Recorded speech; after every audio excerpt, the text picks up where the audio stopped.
இந்த பதிவுடைய நோக்கம், நம்ம வாழ்க்கையில எத்தனையோ நல்ல விஷயங்கள் இருக்கு. அந்த நல்ல விஷயங்களை யார் தருவா அப்படின்னா, காலம்தான் நமக்கு இந்த நல்ல விஷயத்தை கொடுக்கும். ஒரு டைம் தான் நமக்கு இந்த நல்ல விஷயத்தை கொடுக்குது. இந்த டைம் இப்ப நமக்கு ஆரம்பமாயிருக்கா? Yes, very good time. இந்த நேரம் ஸ்டார்ட் ஆகுது. காலையில பொழுது விடியுது. நம்ம ராத்திரி தூங்கும் போது பல கனவுகளோடு தூங்குவோம். இந்த வாரம் துவங்கும் போது பல கனவுகளோடு இந்த வாரத்தை துவங்குவோம். ஒரு மாதம் துவங்கும் போது பல கனவுகளோடு இந்த மாதத்தை துவங்குவோம். ஏன், பிறந்த நாள் அன்னைக்கு பார்த்தீங்கன்னா பல கனவுகளோடு நம்மளுடைய வாழ்க்கையை துவங்குவோம். ஆனா எத்தனை கனவுகள் கனவுகளாகவே போயிடுது. எத்தனை விஷயங்கள் நம்ம வாழ்க்கையில ஒரு உண்மையா நடக்க மாட்டேங்குது. அப்ப நம்ம எவ்வளவு ஃபீலிங்ல இருக்கிறோம். இதுக்கெல்லாம் காரணம் என்ன? காலம் அப்படிங்கிற ஒரு கடிகாரம் தான்.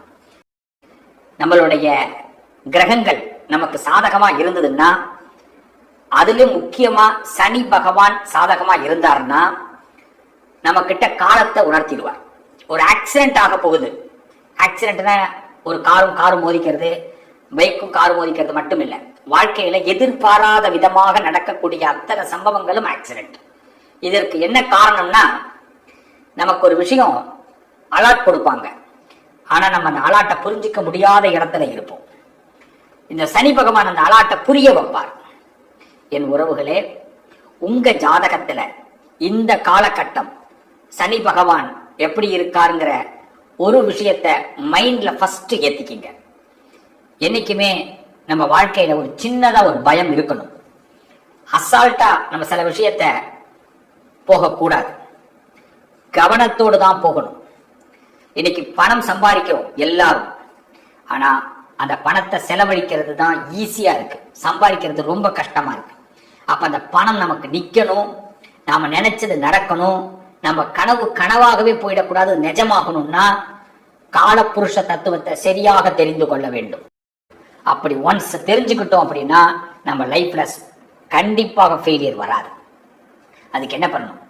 இந்த கால ஜாதக கட்டத்துல சனி பகவானோட எந்த சூழ்நிலையில எங்க டிராவல் பண்றார், எந்த திசையில இருக்கிறார், எந்த புத்தியில நம்மளுடைய டிராவல் அவர் பங்கெடுக்கிறார், யாரோட கனெக்ட் ஆயிருக்கார் அப்படிங்கறத சரியா தெரிஞ்சுக்கிட்டு நம்மளோட பயணம் துவங்கினா எல்லாருடைய கனவுகளும் பலிக்கும். யாருடைய கனவு மிஸ் ஆகாது. சிவபெருமான நீங்க பரிபூர்ணமா நம்பினா சனி உங்களுக்கு உதவி செய்வார். கொடுத்து வச்சவர்கள் இவர்கள் அப்படின்னு சொல்லுவாங்க இந்த கடகராசியை பார்த்து. கடகராசிக்காரவங்கள்ட்ட கேட்டா தெரியும், ஒழுங்கா நீங்க என்னெல்லாம் கொடுத்தீங்களோ எடுத்துட்டு போயிடுங்க.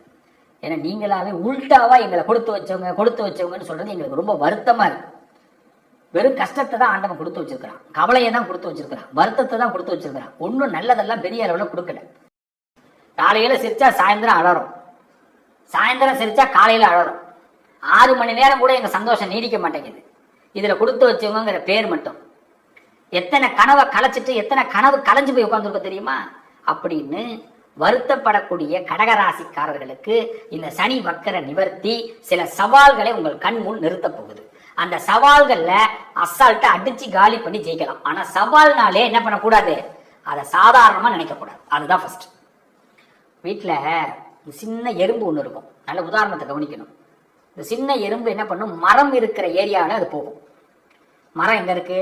வீட்டு கதை நிலவுன்னு சொல்லுவாங்க. கதவுல நில இருக்கு பார்த்தீங்களா? அந்த கதவு நிலையில இருக்கும். அது மெயின் நிலையில இருக்கும், கொல்ல நிலையில இருக்கும். இன்னும் சொல்ல போனா அந்த என்ன சொல்றது, ஜன்னல் எங்கெல்லாம் மரம் இருக்கோ அங்கெல்லாம் பாத்தீங்கன்னா அந்த சின்ன எறும்பு போகும். தயவு செய்து அப்படி இந்த சின்ன எறும்பை எங்கேயாவது பாத்தீங்கன்னா கடகராசிக்காரங்க உடனே எறும்பு மருந்து போட்டு அதை நிப்பாட்டிடு. இன்னைக்கு எல்லாம் எறும்பு மருந்துலாம் விற்கிது. அதை அசால்ட்டா விட்டுடக்கூடாது. 10 ஃப்ளோர் மேல இருப்பீங்க. எத்தனை ஃப்ளோர்? 10 ஃப்ளோர் மேல கூட நீங்க இருக்கலாம். உங்க வீட்டு மரத்துல ஒரு சின்ன எறும்பு போகுதா, அதை முதல்ல நிப்பாட்டணும். இல்லைன்னா அது உங்களுக்கே தெரியாம அந்த எறும்பு கரையானாக மாறும். கீழே பூமியில இருக்கக்கூடிய கரையான அந்த எறும்புக்கு அந்த மரத்துக்குள்ள கொண்டு வைக்கிறதுக்கான ஆற்றல் இருக்கு. இவ்வளவுதான். இது எங்க நடக்குதுன்னு தெரியாது. எதுக்கு இப்ப இந்த உதாரணம்? இது எதுக்குங்க? கரையானுக்கு எறும்புக்கு என்னங்க உதாரணம்? அப்ப இந்த கடகராசிக்காரர்கள் இந்த வக்கர நிவர்த்தி சனி பகவான் ஆகிறதுனால இனிமேல் உங்க வாழ்க்கையில எதையும் சின்னதா யோசிக்க வேண்டாம். இது என்ன பண்ண போகுதுன்னு யோசிச்சிடாதீங்க. நீங்க எல்லாத்தையும் அசால்ட்டா இல்லாம அலாட்டா இருங்க. பல சவால்களை சந்திக்க போறோம். ஆனா எல்லா சவால்களையும் ஜெயிக்க போறீங்க. எல்லா சவால்களையும். நம்ம சவால்கள்ல ஜெயிக்கிறதுல ஒரு ருசி இருக்கு தெரியுமா? அதை இப்ப அனுபவிக்க போறோம். அததான் நான் சொல்றேன். ஒரு விஷயத்தை இது சின்னது அப்படின்னு மட்டும் நினைக்காம, அது ஒண்ணு பிடிக்கல அப்படின்னா அங்கேயே ஸ்டாப் பண்ணுங்க. உங்களுக்கு பிடிக்காத விஷயம் உங்க வீட்டுல நடக்குதா, உங்க ஆபீஸ்ல நடக்குதா, உங்களுடைய அரசியல்ல நடக்குதா, ஆன்மீகத்துல நடக்குதா, கலைத்துறையில நடக்குதா, அதுல என்ன காரணம் அதை கண்டுபிடிங்க. பிடிக்காத விஷயத்தை கண்டுபிடிங்க. இது கடந்துருங்க. இந்த கோயிலுக்கு போனா அதை மாறிடுங்க. இந்த பூசை பண்ணா மாறிடுங்க. இந்த பரிகாரம் பண்ணா மாறிடுங்க. அதெல்லாம் தூக்கி எறிங்க. வேண்டாம். இப்ப வேண்டாம். நான் அதுக்காக பூசை பண்ணாதீங்க, பரிகாரம் பண்ணாதீங்க, கோயிலுக்கு போகாதீங்கன்னு சொல்லல. நான் என்ன சொல்ல வரேன்னா, நல்லா கவனிக்கணும். ஏன் அது நடந்ததுன்றத கிளியர் பண்ணணும்.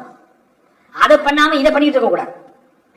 கடகராசிக்கு சந்திர பகவான் ஆட்சி பெற்றவர்கள். இந்த சனி வக்கர நிவர்த்தி ஆகிறதே எதுக்குன்னா, நம்ம கிட்ட இருக்கிற குறைகளையும் நம்ம பக்கத்துல இருக்கிற வெள்ளங்கத்தையும் காட்டி கொடுக்கறதுக்கு தான். இப்ப இந்த காட்டி கொடுக்கும் போது அதை புரிஞ்சுக்கணும். இந்த இடத்துல ஒரு எறும்பு போகுது, ஏன் போகுது அப்படின்னு யோசிச்சா அவங்க எறும்பு மருந்து போடுவாங்க. எறும்பு மருந்து போறதுனால கரையம் வராம போகுது, முடிஞ்சு போச்சு.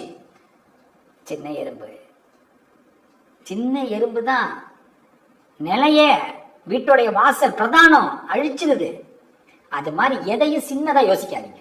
இவங்க தான் நம்ம வீட்டுக்கு ஒரு விருந்தாளியா வராருன்னு வச்சுங்களேன். ஒரு விருந்தாளி வராரு, யாரோ ஒருத்தவங்க, யாரோ ஒரு மனுஷனை போன்ல பேசுறீங்க, யாரோ ஒருத்தவங்க சந்திக்கிறீங்க. அவர் தாங்க, அவர் ஒன்றும் பிரச்சனை இல்லைங்க. அவன் தான் வில்லங்கமே, அவன் தான் வில்லங்கமே. இவ்வளவு நாள் அவன் தான் நம்மளை படுத்திருக்கிறான். நம்ம குடும்பத்தில் ஒருத்தன் நல்லது சொல்ற மாதிரியே சொல்லி நம்ம கெட்டது பண்ணிருப்பான். இவன் தான் கெட்டவன். நீ நல்லா இருப்பப்பா, நீ இதை பண்ணு அப்படின்னு தெருவில் எடுத்து, தேர்ல என்ன சொல்லுவாங்க, தேரை எடுத்து தெருவில் விடுற கதை. நம்ம நட்டமான பிறகு அப்படியா நட்டமாயிட்டு அப்படின்னு யோசிப்பான். அவனுக்கு ஆல்ரெடி தெரியும் இதே மாதிரி நட்டமா பல பேர் ஆயிடுறாங்க. இந்த தூது போற வேலை கடகத்துக்கு இப்ப வேண்டாம். தூது போறது, தூது வரவங்களையும் நம்பாதீங்க, முடிஞ்சு போச்சு. ஆனாலப்பட்ட கிருஷ்ணன் மகாபாரதத்துல தூது போறான். நல்லா கவனிச்சீங்கன்னா தெரியும். அந்த தூது போற படலத்தை கவனிச்சீங்கன்னா தெரியும். அவனுடைய நோக்கமே என்னன்னா, போர்ல தன்னுடைய அணி ஜெயிக்கணும்னு கிருஷ்ணனே முடிவு பண்றதுக்கு தான் தூது போனது. அதுல விதுரனுடைய வில்லு உடைக்கப்படும். பார்த்திருக்கீங்களா? விதுரனுடைய பலத்தை இழக்க வைப்பான் அந்த இடத்துல. விதுரன் ஒத்த இருந்தா போதும், துரியோதனன் ஜெயிச்சிருப்பான். அவன் உலகத்தை அழிக்கக்கூடிய ஒரு வில்லு அவன்கிட்ட இருந்தது. அதை ஒடிச்சுட்டு விடுவான் அந்த மனுஷன். இதற்கு பிளான் போட்டதே கிருஷ்ணன் தான். அப்ப இப்ப நம்ம என்ன பண்ணணும், இந்த பிளானை தெரிஞ்சுக்கங்க, அவ்வளவுதான். இந்த சனி வக்கர நிவர்த்தி ஆயிட்டாரு. இப்போ நம்ம சின்ன விஷயத்தை கொண்டு யோசிக்கணும். இதுல சொல்லுவாங்க, எதையுமே சின்னதுலயே கிள்ளிடுப்பா, கிள்ளி அதை எடுத்துட்டீங்கன்னா வேலை முடிஞ்சிடும், மனசு கஷ்டப்படாது. இதை செஞ்சு பாருங்க. இந்த நேரத்தில் உங்க கண்ணு முன்னாடி சில விஷயங்கள் படும்.